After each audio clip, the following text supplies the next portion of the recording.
ఆదర్శ పాఠశాల విద్యార్థినుల పట్ల వ్యాయామ ఉపాధ్యాయుడు అసభ్యంగా ప్రవర్తించిన ఘటన ఆలస్యంగా వెలుగు చూసింది. జయశంకర్ భూపాలపల్లి జిల్లా మహముతారం మండలం దొబ్బలపాడు ప్రభుత్వ ఆదర్శ పాఠశాల ప్రిన్సిపల్ రవి బాధిత విద్యార్థినుల కథనం ప్రకారం అవుట్సోర్సింగ్ ఉద్యోగి కొన్నేళ్లుగా ఆదర్శ పాఠశాలలో వ్యాయామ ఉపాధ్యాయుడిగా పనిచేస్తున్నాడు. సీఎం కప్ క్రీడల్లో ప్రతిభ కనబర్చిన ఈ పాఠశాలకు చెందిన 5 విద్యార్థినులు రాష్ట్ర స్థాయి పోటీలకు ఎంపికయ్యారు.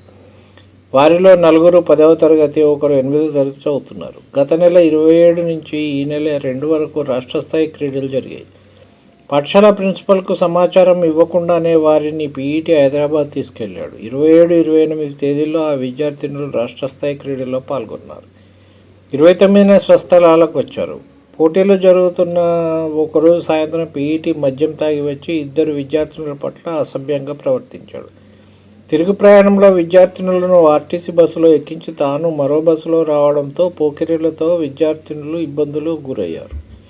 ఈ విషయాలను విద్యార్థినులు తమ తల్లిదండ్రులకు చెప్పగా వారు ఉన్నతాధికారులకు సమాచారం ఇచ్చారు. వారి సూచన మేరకు విద్యార్థినుల నుంచి ఫిర్యాదు తీసుకొని రాష్ట్ర, జిల్లా ఉన్నతాధికారులకు ప్రిన్సిపల్ నివేదించారు. పీఈటీ మద్యం తాగి తమతో అసభ్యంగా ప్రవర్తించాడని, 2 10వ తరగతి విద్యార్థులు అసభ్య పదజాలంతో దూషించారని మిగతా 3 విద్యార్థులు ప్రిన్సిపల్కు లిఖితపూర్వకంగా ఫిర్యాదు చేశారు. దాంతో పీఈటీకి షోకాజ్ నోటీస్ ఇవ్వడంతో పాటు అవుట్సోర్సింగ్ ఏజెన్సీకి ఫిర్యాదు చేసినట్టు ప్రిన్సిపల్ తెలిపారు.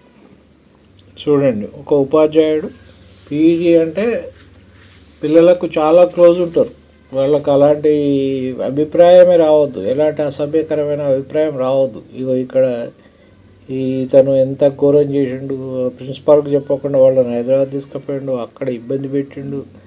తిరుగు ప్రయాణంలో సెక్యూరిటీ ఉండాల్సిన వ్యక్తి వీళ్ళను ఓ బస్సులో ఎక్కించి తను ఇంకో బస్సులో ఎక్కి వచ్చిండు. ఎంత ఘోరం!